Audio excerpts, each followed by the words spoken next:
Hello दोस्तों, आप सभी का स्वागत है इस लेक्चर में। हमने इंग्लिश का जो भी जो भी पेपर पैटर्न हमें समझना था वो भी हमने कवर कर चुके हैं। और उसका जो मैंने आपको माइंड मैप भी करा दिया है, एप्रिसिएशन ऑफ पोएम भी करा दिया है। रही बात सेक्शन 3 की राइटिंग स्किल की, उसमें भी मैं आपके लिए वीडियो लाऊंगा। उससे पहले ज़रूरी था मुझे उसी के साथ साथ इंग्लिश तो हम कवर कर रहे हैं, उसी के साथ हमें मराठी भी कवर करने चाहिए। तो मराठी का भी लेक्चर हम यहाँ पर लाए हैं। तो मराठी के लेक्चर के लिए हमको समझना पड़ेगा। ओके, तो मराठी का पेपर पैटर्न पहले हम समझेंगे। उसके बाद जो भी मैंने 2024 के क्वेश्चन पेपर लाई है उसे एनालिसिस करके हम देखेंगे कि कौन सी पोएम है, कि कौन से चैप्टर्स है उन्हें ज़्यादा मेजॉरिटी में रखा जाता है और उन्हें ज़्यादा पूछा जाता है। तो उसे डिस्कस करते हुए इस लेक्चर की स्टार्टिंग करते हैं। ओके, तो ये भाग 1 भाई 5 सब मैं आपको भाग 1 से लेकर भाग 5 तक सब मैं एक्सप्लेन करके दूंगा कि किस तरह से आपको करना है। ओके, सो पहले हम समझेंगे पेपर पैटर्न को। पेपर पैटर्न कैसा है? ओके, पेपर पैटर्न कैसा होता है, विभाग 1 कैसा आता है, भाग 2 कैसा आता है, 3 4 5। तो इस तरह से कि किस तरह से हमें पेपर में लिखना है भाग वाइज। ओके, तो वो भी डिस्कशन करेंगे। और रही बात फिर क्वेश्चन पेपर एनालिसिस की, तो फिर 2024 का जो भी हमारा लास्ट ईयर का पेपर था उसे हम एनालिसिस करेंगे। ओके, सो स्टार्ट करते हैं लेक्चर को। सो हम ये देखेंगे कि यहाँ पर जो 2024 की क्वेश्चंस पेपर थी मराठी की, वो मैंने यहाँ पर कि आपको पीडीएफ फॉर्म में दी, कि प्रोवाइड कर चुका।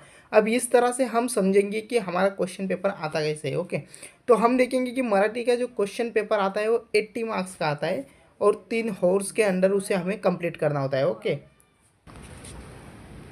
तो हम आगे आगे ऐसे ही कि पूरी क्वेश्चन पेपर को एनालिसिस करेंगे। विभाग 1, विभाग 2, विभाग 3, विभाग 4, विभाग 5, जितने भी हमारे विभाग है उसे हम कि स्टेप वाइज देखेंगे कि किस तरह से उसे हमें सॉल्व करना चाहिए और किस तरह से हमें पेपर में उसे लिखना चाहिए। ओके, सो यहाँ पर मैं बात करूँगा विभाग 1 में। अगर विभाग 1 की बात करी जाए कि गद्य विभाग उसे कहा जाता है, जो टोटल 20 मार्क का हमारा 20 मार्क का यहाँ पर देखा जाता है। ओके, उसके बाद उसमें जो देखेंगे कृति वन में और आ ई ऐसे 3 सेक्शन में डिवाइड होता है। जो होता है वो 8 मार्क का होता है, उसमें आपको एक्टिविटीज सॉल्व करनी होती है। तो हम यहाँ पर ये डिटेल में अगर बात करने की 8 में डिवाइडेशन होता है 2-2 मार्क का क्वेश्चन। कि जो भी हमें जितने भी चैप्टर्स पढ़ाए गए हैं गद्य विभाग, कि क्या होता है कि गद्य विभाग में जितने भी चैप्टर्स हमें पढ़ाए होते हैं उनमें से 1 या 2 चैप्टर्स के ऊपर जो है हमें कि एक उतारा दिया होता है, उसे देखकर हमें क्वेश्चन सॉल्व करने होते हैं। ओके, जैसे कि यहाँ पर ये कि एक चैप्टर दिया होगा हमारे मराठी के सिलेबस में, उसमें का ये एक चैप्टर से उसी के बेस पर हमें एक्टिविटी दी गई है और वो हमें सॉल्व करनी है। ओके, वहाँ पर मैं आपको मेन चीज़ यहाँ पर बता दूँ कि आपको 2-2 मार्क्स के क्वेश्चंस आपको उतारा के ऊपर मिल जाएंगे। ओके, पर आपको 4 मार्क्स का क्वेश्चन किसी को भी छोड़ना नहीं है। यहाँ पर 4 मार्क्स का आपको सोमत आता है जो कि आपको करना ही है।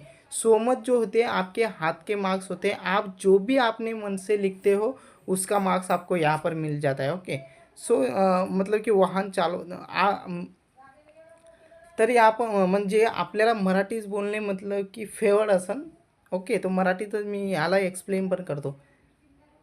वाहन चालवत असताना कोणती काळजी घ्यावी ते सविस्तर लिहा। तर वाहन चालवताना कोणती काळजी घ्यावी ते आपल्याला लिहायचे आहे। ते आपल्याला की आपल्याला जे समजत असेल ते लिहू शकतो आपण याच्यात। ओके, असं आहे।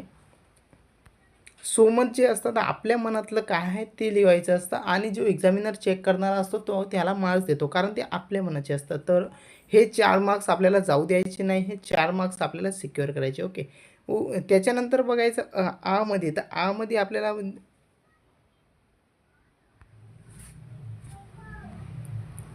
जेव्हा दात दुखतो तेव्हा लेखकाला होणारे साक्षात्कार, तो देखील तो उतार्यावरूनच आपल्याला जे आहे ते आन्सर लिहायचे। ओके, आचे ते पण आपले 8 मार्कचे सिक्वेअर होतात। त्याच्यानंतर आपण की नेक्स्ट उतारा बघतो। नेक्स्ट उतार्यावर आपल्याला अजून मार्क्स की अजून मार्क्स मिळतात। त्यामध्येही सोमत आपले आहे 4 मार्क्सचे. ओके.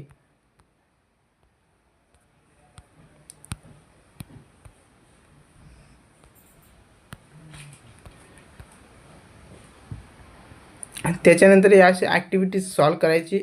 आणि फर्स्ट कृतीमध्येच आ ई असे 4 मार्क्सचे. तर मी एकदा स्लाईडवर लिहून आपल्याला मतलब की विभाग 1मध्ये क्वेश्चन कसे येतात ते मी एकदा एक्सप्लेन करून देतो, म्हणजे एकदा लिहून दाखवतो, जेणेकरून तुम्हाला आयडिया येईल की काय होतं विभाग 1मध्ये. ओके.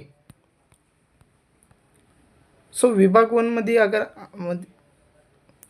विभाग 1 में अगर हम देखेंगे तो विभाग 1 में जो है, विभाग 1 पूरे हमारा 20 मार्क्स का है. उसमें हमारा डिवाइडेशन होता है आ और ई. ओके. जो होता है वो 8 मार्क्स का है, जिसमें दो दो क्वेश्चन जो है उतारा के ऊपर डिपेंड है, और जो 4 मार्क्स का क्वेश्चन है वो हमारा किसके मतलब कि सोमत है. जो है वो भी हमारा जो 8 मार्क्स का है, और जो है हमारा 4 मार्क्स का है. ओके. तो इस तरह से जो है हमारा विभाग 1 जो है वो कंप्लीट होता है. और विभाग 1 जो है 20 मार्क्स का है. उसमें 3 सेक्शन आते हैं, आ ई. जो है 8 मार्क्स का, आ जो है 8 मार्क्स का, ई जो है 4 मार्क्स का. और इसमें मेजॉरिटी अगर हम देखी जाए तो मतलब कि आपको सिंपल है यार, कि जो उतारा हमें दिया गया है गिवन चैप्टर्स का, उसे हमें पढ़ना है और उसी ऊपर से हमें एक्टिविटी सॉल्व करनी है. और उससे भी अच्छी बात कि हमें सोमत भी लिखना है, तो सोमत हम हमारे मन से अच्छी तरह से लिख सकते हैं. जितनी मार्क्स का वो होता है तो उसके हिसाब से हमें लिखना पड़ता है. अब 4 मार्क्स के लिए तो आप मिनिमम 2 पेज तो लिख के देना. 1 पेज 2 पेज आपसे जितना भी हो सके आप लिखना. पर लिखना की बात यह है समझने की यहाँ पर, कि आप फास्ट लिखना, क्योंकि जो मराठी लैंग्वेज के पेपर होते हैं, मराठी हो इंग्लिश हो, इसमें जो है आपको टाइम नहीं पुरता. ओके. तो ये इस बात का आपको ध्यान में रखना है. उसके साथ बिना टाइम वेस्ट किए हम सेकंड सेशन मतलब कि सेकंड विभाग भी देख लेते हैं. तो सेकंड विभाग की मैं बात करूं तो ये आता है पद्यम, यानी कि जो भी हमारी कविता है, कविता के बेस पर आता है. ओके. जो हमारी कविताएं दी गई है हमें मराठी के मतलब कि मराठी के टेक्स्ट बुक में, उसी के बेस पर जो है हमारे क्वेश्चंस आते हैं. ओके. तो खालील कवितेच्या आधारे सूचनेनुसार कृती करा. मतलब कि जो भी सूचना दी गई है उसी के मतलब कि उसी के आधार पर अकॉर्डिंगली हमें काम करना है, और कविता क्या है वो देखना है हमें. तो ये एक्टिविटीज़ देखो, ये एक्टिविटीज़ है 1 एक्टिविटीज 2 एक्टिविटीज़. जो हमारा पद्य विभाग है टोटली 16 मार्क का है. और उसमें कृति 2 मतलब कि जो आती है सेक्शन में आते हैं 2 क्वेश्चन 1 और 2, जो कि 2 मार्क्स का है. ओके. ये हमें ध्यान में रखना है. जो हमें कविताएं दी गई है, देखो ये कविता हमें दी गई है और कविता के बेस पर हमें ये एक्टिविटी सॉल्व करनी है. तो इतना माइंडसेट में रखना आपको.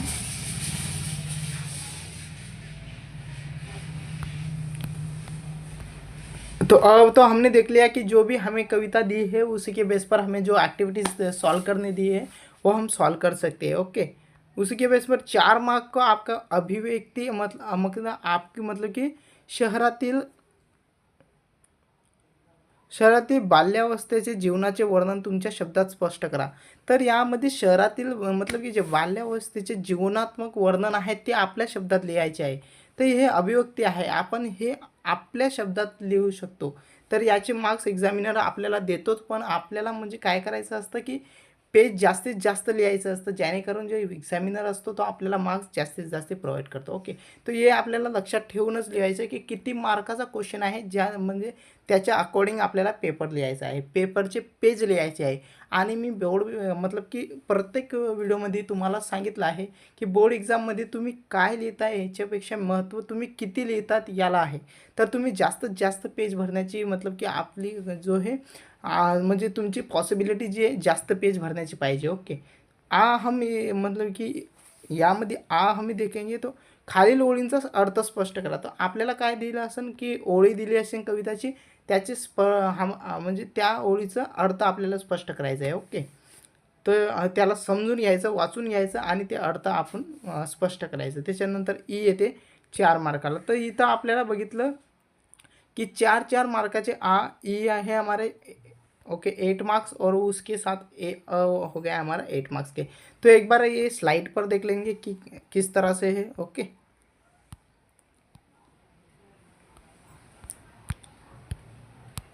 स्पेशल स्लाइड ले लेता हूँ। ओके, तो स्पेशल स्लाइड में अगर मैं देखूँगी विभाग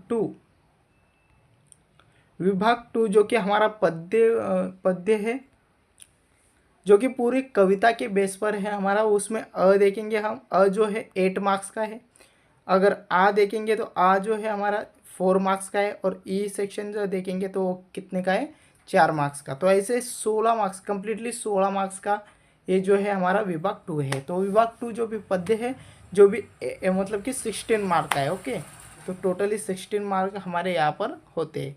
तो हमने विभाग 1 देख लिया, जो कि 20 मार्क्स का हो रहा था, जिसका डिवाइडेशन 8, 8 और 4 था। और विभाग 2 हमने देखा जिसका डिवाइडेशन 8, 4, 4 है। ओके, सो उसी के साथ विभाग 3 देखते हैं अब। तो विभाग 3 जो है, विभाग 3 में हम देखेंगे साहित्य प्रकार, मतलब कि जो भी कथा हमें दी गई है, कथा क्या है, कौन कौन सी कथाएं हमें दी गई है, आप यहाँ पर देखिएगा। साहित्य प्रकार में हमें 2 कथा दी गई है, एक है शोध और दूसरी है गढ़ी। मैं जब 2024 में क्वेश्चन, मतलब कि मैं जब बोर्ड के एग्ज़ाम दिया था, तो मुझे जो अच्छी कथा लगी थी, ऐसे देखी जाए तो दोनों कथा अच्छी है। पर जो गढ़ी है, इसमें जो लैंग्वेज है वो बहुत ही मतलब कि बहुत ही, उनकी जो कवि है प्रतिमा इंगळे, जो उनके गांव में जो लैंग्वेज यूज़ की जाती है, जो कि हमें बहुत मतलब कि कम समझ में आती है, वो लैंग्वेज यहाँ पर यूज़ करी गई है। तो मैं तो आपको यही कहूँगा कि आप जो है शोध कविता को पढ़े, अच्छे से समझे, और बहुत ही मतलब कि बहुत ही आसान कंसेप्ट है शोध कविता। कि एक नोट के पीछे पूरा कंसेप्ट है मतलब कि उस कथा का। ओके, तो आप एक बार वीडियो देख लेना, किसी का भी यूट्यूब पर वीडियो मिल जाएगा आपको।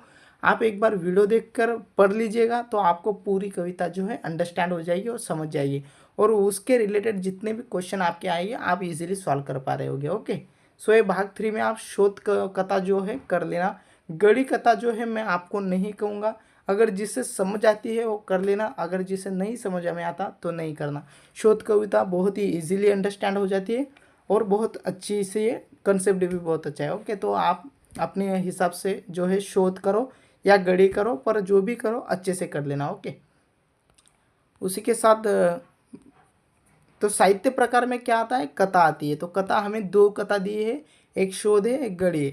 तो हम हमारे हिसाब से जो हमें इजीली अंडरस्टैंड हो सकती है, जिसके ऊपर हम इजीली लिख सकते हैं, वो कविता हम यहाँ पर देंगे। तो यहाँ पर खालील उतारांच्या आधारित सूचनेनुसार कृती करा। तर एका वाक्यात उत्तरे लिहा असे क्वेश्चन आपल्याला दिले जातील। ओके, तर एक तक्ता दिला जातील। तर कथाची प्रारंभिक आहे, कोणत्या हेतूने लिहिली गेली आहे, कथेची वाक्य लिहा, असे क्वेश्चन आपल्याला यामधून दिसतील। ओके, तरी पूर्ण कथा आपल्याला देतील, आणि कथाचे म्हणजे आपल्याला मुद्दे लिहायला सांगतील, लेखकाचे आवश्यक असणारे मुद्दे, असं काही कथा, मतलब कथा वाचून तुम्हाला लिहिता येईल। ओके, नुसतं वाचून सांगायचं आहे, जास्त काही म्हणजे तुम्हाला बाहेर पाठांतर करायची गरज नाही। जसे की आपण दुसऱ्या सब्जेक्टमध्ये डेफिनेशन वगैरे एक्सप्रेशन रट्टा मारतो, तसं काहीही नाही। सगळं जे हे क्वेश्चन पेपरमध्ये दिलं जातं, ते पाहून आपल्याला आपली टेक्निक यूज करून लिहायचं असतं। ओके, त्याच्यानंतर आपण बघू की खालीलपैकी कोणत्याही 2 कृती सोडवा। तर आता ये मतलब की मध्ये आप विभाग 3 मध्ये विभाग 3 जो है आपका 10 मार्क्स का है।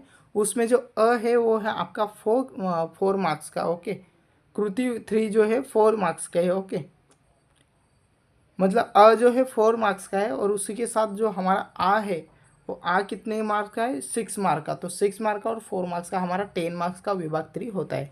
तो जो मतलब कि 4 मार्क्स का जो आएगा वो आपको दिया होगा, उसके रिलेटेड आपको लिखना है, और जो 6 मार्क आएगा उसके हिसाब से, मतलब कि आपने जो भी एक तो शोध हो चुकी होगी, या आपकी गढ़ी का जो भी कविता आपने अच्छे, जो भी कथा आपने अच्छे से अंडरस्टैंड की है, उसके रिलेटेड आपको लिखना है। आपको क्वेश्चन पूछा जाएगा, और कितने क्वेश्चन आपको सॉल्व करने हैं, तो 2, कौन से भी 2, आपको 4 दिए गए हैं, उसमें से कौन से भी 2 आपको सॉल्व करने हैं। ओके, उसके साथ एक बार स्लाइड पर से मैं अंडरस्टैंडिंग आपको करवा देता है कि विभाग 3 में हमने क्या देखा। ओके, तो विभाग 3 में मैं बात करूँ,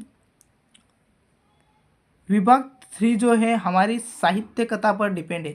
साहित्य कथा माने कथा, तो कथा कौन कौन सी कथा हमें दी गई है, तो कथा है हमें शोध कविता दी है, और एक मतलब कि शोध कविता और गढ़ी कविता दी है, कथा दी है। तो मैं आपको बता देता हूँ कि शोध कथा है, ईजीली है, आप कर सकते हो। उसी के साथ इसमें है, पूरा विभाग जो है हमारा 10 मार्क्स का है। ओके, मतलब कि विभाग 3 कितने मार्क्स का है, 10 मार्क्स का। उसमें जो है वो कितने मार्क्स का है, 4 मार्क्स का। और उसमें जो है वो कितने मार्क्स का है, 6 मार्क का। अब जो है वो आपको क्वेश्चन पेपर में दिया जाएगा, एक उतारा या कथा दी जाएगी, उससे रिलेटेड पॉइंट आपको लिखने हैं, तो आप इजीली सॉल्व कर पा रहे होगे। पर जो है उसके लिए आपको थोड़ी सी मेहनत करनी पड़ेगी। तो मेहनत क्या करनी है आपको गढ़ी कविता या शोध कविता को अच्छे से पढ़ के जाना है और समझ के जाना है, जिससे रिलेटेड आप वो क्वेश्चन सॉल्व कर पाओगे। ओके, उसके बाद नेक्स्ट देखेंगे विभाग 4। तो विभाग 4 क्या है, विभाग 4 में आता है उपयोजित मराठी। उपयोजित मराठी मध्ये खालीलपैकी कोणत्याही 2 कृती सोडा। म्हणजे तुम्हाला कोणत्याही मुलाखत, माहितीपत्रक, अहवाल, बातमी। आता मी तुम्हाला अंडरस्टँड मतलब तुम्हाला विचार करायचा आहे की जे विभाग 4 आहे आपलं, जे किती मार्काचं आहे, 14 मार्काचं। आणि त्या उपयोजित मराठीमध्ये आपल्याला कोणकोणते पाठ दिले आहेत ते लक्षात ठेवायचं आहे। आणि किती सांगितले आपल्याला कृती सोडायला, 2। तर 2 कृती आपण कोणतीही करून जाऊ शकतो। हे सगळे घरबसले आपले मार्क्स मतलब की आपले मार्क्स आहे, आपण करू शकतो कोणती। तुम्ही मुलाखत करू शकतात, माहितीपत्रक करू शकतात, या 4 पैकी तुम्ही कोणतेही करू शकतात। आज म्हणजे मी पण आणि कोणतेही मुलं असतात जे मुलाखत आणि मैत्रीपत्रकच करून घेतात, या अहवाल जास्तीत जास्त करून घेतात। वृत्तलेखन ह्या म्हणजे थोडं अंडरस्टँड करायला सोपं नसतं, आपल्याला त्याला थोडं जास्त टाईम द्यावा लागतं। पण जे मुलाखत आहे तुम्ही म्हणजे यूट्यूबवरून कोणतीही मुलाखत बघू शकतात, माहितीपत्रक बघू शकतात, आणि तेही तुम्ही रटून गेले आणि ज्या शब्दात तुम्ही स्पष्ट करतात त्यानुसारही तुम्हाला मार्क्स जे हे पूर्ण मार्क्स मिळू शकतात। तर तुम्ही म्हणजे मुलाखत कोणतीही रटू शकतात, माहितीपत्रक रटून घ्यायचं, तर तुम्हाला जे मार्क्स आहे ते फुल मार्क्स मिळू शकतात। ओके, सो त्याच्यानंतर तर तुम्हाला मी भाग 4 मध्ये काय करायचं ते पण तुम्हाला सांगून दिलं आहे की भाग 4 मध्ये तुम्ही एक तर मुलाखत करून घ्या या माहितीपत्रक करून घ्या, कारण की कोणतेही 2 ॲक्टिव्हिटी तुम्हाला यात करायचंच आहे। ओके, वृत्तलेखन थोडं जास्त टाईम घेतो आणि अहवाल थोडं तुम्हाला जसं अंडरस्टँड होईल तसं तुम्ही लिहू शकतात। पण मी तुम्हाला सांगतो की मुलाखत आणि माहितीपत्रक जे हे यूट्यूबवरून तुम्ही लिहून घ्या, चांगल्या पेजवरून लिहून घ्या हँडरायटिंगमध्ये, आणि त्याला रट्टा मारून घ्या, अंडरस्टँड करून घ्या, म्हणजे जेणेकरून तुम्हाला जे हे तुम्हाला चांगल्या पद्धतीने लिहिता येईल। ओके, त्याच्यानंतर आपलं म्हणजे विभाग 4 म्हणजे विभाग 4 जो आहे आपला 14 मार्कचा आहे, त्याच्यामधून 4 मार्काचा जो आहे 4 मार्कचा आहे, आणि 10 मार्काची जे आहे आपल्याला ॲक्टिव्हिटी दिली आहे। तर ॲक्टिव्हिटी कशावर आहे ते एकदा बघून घेऊ। खालील कोणतीही 2 कृती सोडा। आता माहितीपत्रकची रचना कशी असतात, तर याला फक्त तुम्हाला काय आहे, सुसंगत अचूक माहिती तुम्हाला फक्त जास्त शब्दात मांडायचं आहे, आणि जे रिकामी जागा दिसते आहे तुम्हाला जितकं या पॉईंटवर जितकं लिहिता येईल तितकं लिहायचं, लगेच नेक्स्ट या पॉईंटला सुरुवात करायची। कोणताही पॉईंट तुम्हाला सोडायचं नाही आहे। 2 ते 3 पेज या 4 पेजमध्ये जितकं जास्त तुम्हाला लिहिता येईल तितकं जास्त लिहायचं, कारण की क्वेश्चन किती मार्काचं, 10 मार्काचं, त्यामध्ये 2 ॲक्टिव्हिटी आहे 5-5 मार्काची, कोणतीही करायची। तर मी तुम्हाला पहिलेही सांगून दिलं आहे की तुम्ही माहितीपत्रक आणि जे आपलं कोणतं आहे, एक माहितीपत्रक आहे आणि दुसरं कोणतं आपलं माहितीपत्रक आणि मुलाखत लिहूनच घ्यायची। त्याचं इंट्रोडक्शन पूर्ण तुम्हाला बुकमध्ये दिलं आहे। जर तुम्हाला काही समजत नसेल तर तुम्ही मला कमेंट करा की मुलाखत आणि माहितीपत्रक एवढंही तुम्ही कमेंट केलं तर मी त्याच्यावरही व्हिडिओ आणून देईल, आणि तुम्हाला पूर्णपणे स्पष्ट करून देईल की मुलाखत कोणत्या पद्धतीने मुलाखत आणि माहितीपत्रक लिहिलं गेलं पाहिजे पेपरात, जेणेकरून आपल्याला फुल मार्क्स मिळतील। ओके, तर त्याच्यानंतर आपला विभाग 5 आहे, जो की आपला 20 मार्काचा आहे। ओके, तर याच्यामधून आपण एकदा स्लाईडवरून बघून घेऊ। तर विभाग 4 मध्ये आपण बघितलं की विभाग 4 मध्ये काय बघितलं की विभाग 4 मध्ये जो आहे पूर्ण आहे तो 10 मार्क्स का मतलब की 14 मार्क्सचा आहे पूर्ण ते, आणि मध्ये आपण बघितलं की मध्ये बघितलं की 4 मार्क्स आहे, आणि जे आहे आपलं 10 मार्क्स आहे। ओके, तर मी तुम्हाला सांगितलं की विभाग 4 जो आहे आपले उपयोजित मराठी आहे, त्यामध्ये तुम्ही मुलाखत आणि माहितीपत्रक हे पूर्णपणे करू शकता, जेणेकरून तुमचा 14 मार्क्स आहे विभाग 4 तो कंप्लीट होतो। ओके, त्याच्यानंतर लास्ट आपला आहे व्याकरणचा पार्ट. आता व्याकरणचा पार्ट असा आहे की थोडं सगळ्यांनाच हार्ड जातो, कारण की व्याकरण जे आहे थोडं आपल्याला व्याकरण जे मुलांनी पहिल्यापासून 10वीपर्यंत 11वी-12वीची थोडी क्लासेस केली असेल या त्यांना माहिती असेल तर व्याकरण त्यांना सोपं जातं. नाहीतर आत्ताच्या म्हणजे यावेळेस जर तुम्ही सुरुवात करत असाल तर तुम्हाला इझी स्टेप सांगतो की काय करायचं व्याकरणसाठी. जितकीही तुमच्या आपल्या मतलब की महाराष्ट्र टेक्स्टबुक मराठीची जी बुक आहे त्यामध्ये जितकीही ॲक्टिव्हिटीज आपल्या व्याकरणावर आहेत ती सॉल्व करायची आणि निरंतर त्याला पाठ करत राहायचं आणि लक्षात ठेवायचं, जेणेकरून त्याच्या बाहेर तुमचा क्वेश्चन पेपर जाणार नाही. जो आपल्या महाराष्ट्राची टेक्स्टबुक आहे त्यामधूनच आपला पेपर निघतो. तर त्याची सगळी ॲक्टिव्हिटी सॉल्व करायची आणि ते निरंतर पाठ करत राहायचं. ओके, या लक्षात ठेवायचं, जेणेकरून तुमचा व्याकरणचा पूर्ण पार्ट आपला जो हे कवर होतो. त्याच्यानंतर व्याकरणमध्ये जर बघायला गेला तर 20 मार्काचा आहे. ते अकृती जी आहे 10 मार्काची आहे. ओके, त्याच्यानंतर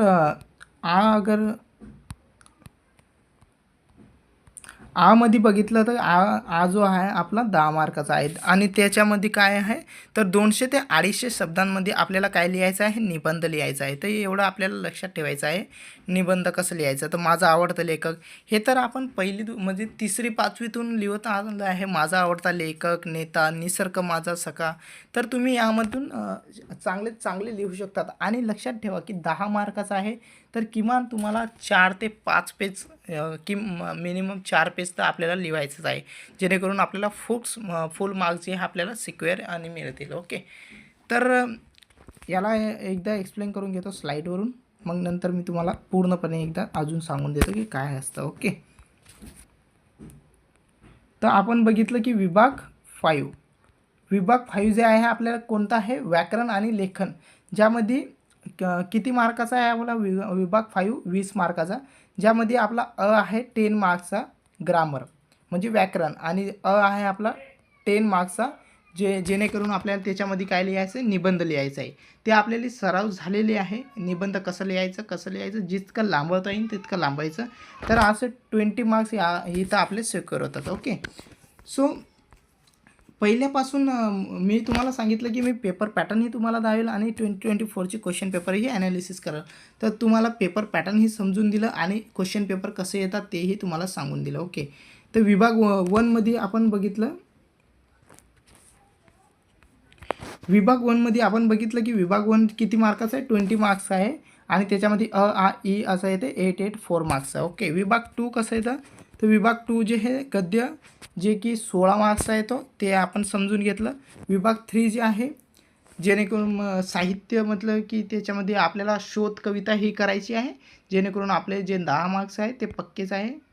ओके, त्याच्यानंतर विभाग 4मध्ये आपल्याला काय करायचं आहे, मुलाखत आणि माहितीपत्रक, त्याच्यामध्ये आपले 14 मार्क्स जे आहे आपले सिक्युअर होत आहे याच्यामध्ये. आणि विभाग 5मध्ये तुम्हाला सांगितलं की व्याकरण कशा पद्धतीने करायची, जितके बी आपल्या बुक्समध्ये ॲक्टिव्हिटीज आहे व्याकरण रिलेटेड ते सगळे व्याकरण मतलब की ते ॲक्टिव्हिटीज सॉल्व करायची आणि त्याला थोडं समजण्याची थोडं समजून घ्यायचं कोशिश करायचं. ओके, तर त्याच्यानंतर 20 मार्क्स आणि निबंध. आणि मेन गोष्ट आता याच्यामध्ये अशी आहे की आपल्याला यामध्ये टाईम मॅनेजमेंट जमत नाही. आपल्याला टाईम मॅनेजमेंट करता यायला पाहिजे, कारण की टाईमाशिवाय यामध्ये काही गेम नाही. टाईम खूप लागतो, कारण की तुम्हाला निबंधपर्यंत तुम्हाला पोचता तुमचा टाईम खतम होता. आणि मेन म्हणजे निबंध तुमचा 10 मार्काचा आहे. तर मला एकच सांगायचं आहे की तुम्हाला जे बी तुमची मतलब की पेपरमध्ये आहे, पेपरमध्ये विभाग 1 पेपरमध्ये सगळं दिलं असतं ते तुम्हाला फास्ट लिहिता आलं तर बरं. जितकं फास्ट तुम्ही त्याला लिहिसाल तर तुम्हाला इथं टाईम भेटेल निबंधमध्ये, कारण की निबंधमध्ये विचार करावा लागतो. नाहीतर तुम्ही थोडीफार निबंधमध्ये ओळी असतात ते रट्टा मारून बी आले तर ठीक आहे. ओके, सो ठीक आहे. असं पूर्ण आपण पेपर विभाग 1, 2, 3, 4, 5 असे सगळे आपण एक्सप्लेन करून घेतले आहे. सगळं एक्सप्लेन तुम्हाला केलं आहे आणि टाईमचंही सांगून दिलं आहे की टाईम कसं करायचं. 1मध्ये 2मध्ये जितकं टाईम तुम्ही कमी लावसाल तितकं तुमचं चांगलं 4 आणि 5मध्ये होईल. कारण की 4 मुलाखत आणि माहितीपत्रक तुम्हाला लिहायचं आहे मनानं, आणि 5मध्ये तुम्हाला पूर्ण तुमच्या मनातच लिहायचं आहे. ओके, याच्यामध्ये रट्टा तर काहीच नाही. निबंध तुमच्या मनानं किमान 4 पेज तरी तुम्हाला लिहिता आलं पाहिजे, 4 ते 5 page. Okay, so thank you so much. आणि तुम्हाला जेही व्हिडिओ लागत असेल मराठीच्या रिलेटेड ते कमेंट सेक्शन म्हणजे कमेंट सेक्शनमध्ये टाकून द्यायचं. Okay, so thank you so much.